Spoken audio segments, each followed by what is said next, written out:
मैं आज के कार्यक्रम को लेकर बहुत असमंजस में था।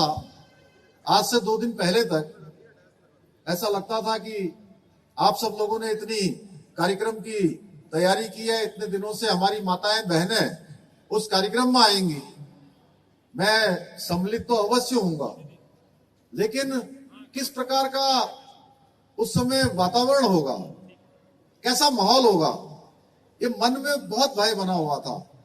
लेकिन भगवान पर भरोसा था और आप सब लोग भी, पूरे प्रदेश के लोग, पूरे देश के लोग और मैं कहूं दुनिया भर के लोग जो भगवान से प्रार्थना कर रहे थे, लगातार अपनी दुआएं कर रहे थे, उनकी दुआओं का असर हुआ।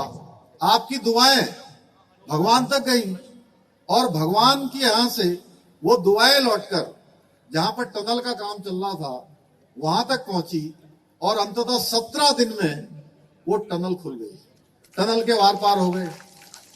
मैं आपको बताऊं, बड़ा कठिन समय था, बहुत कठिन समय था, क्योंकि मैं पहले दिन से, जिस दिन से भी टनल का काम चल रहा था, टनल के अंदर हमारे 41 हमारे भाई उसके अंदर फंस गए।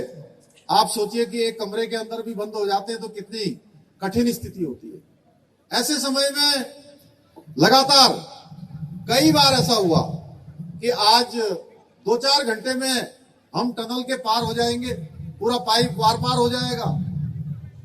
और जैसे ही हम थोड़ा आगे बढ़ते थे वैसे ही एकदम धड़ाम से नीचे गिर जाते थे। ऐसा लगा पहले दिन मलबा हटाएंगे और मलबा हटाते ही जो है हम उनको बाहर निकाल लेंगे। जब मलबा हटाने लगे तो ऊपर से और भूस्खलन होने लगा, तेजी से चट्टान गिरने लगी। ऐसा लगने लगा कि कहीं और नुकसान न हो जाए। कई गुना जो है ऊपर से मलबा आ गया, वो काम नहीं चल पाया। फिर पाइप डालने का काम शुरू किया गया, पाइप भी कुछ देर तक गया, उसके बाद रुक गया। कोई रास्ते में बड़ा हार्ड रॉक आ गया, फिर पाइप नहीं गया। फिर हमारे प्रधानमंत्री जी ने वहां से, इंदौर से और हैदराबाद से दुनिया की सबसे लेटेस्ट जो मशीन होती है, जो आगे चलती है और पीछे से पाइप को पुश किया जाता है, ऑगर मशीन, वो ऑगर मशीन मंगाई गई। वो ऑगर मशीन भी बीच में टूट गई, फंस गई।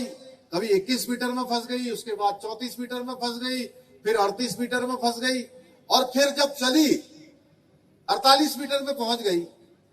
और हम सबको लगने लगा कि अब ये कुछ घंटों बाद टनल के आर पार हो जाएगी।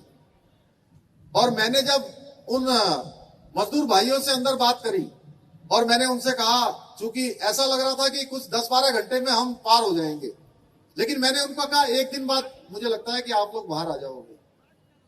और जब मशीन को आगे खिसकाने लगे तो मशीन पूरी तरह से टूट गई और अंदर फंस गई। आगे से पाइप भी मुड़ गया। जब पता किया तो उन्होंने कहा, साहब अब तो ये पूरी मशीन बाहर निकालनी पड़ेगी। तो मशीन बाहर निकालने में कितना टाइम लगेगा? बोले कम से कम 3 दिन 4 दिन लगेंगे। और इतना कठिन काम था कि पाइप के अंदर जाकर मशीन को काटना था और मशीन को काटने के बाद 1-1 मीटर करके उसको निकालना था।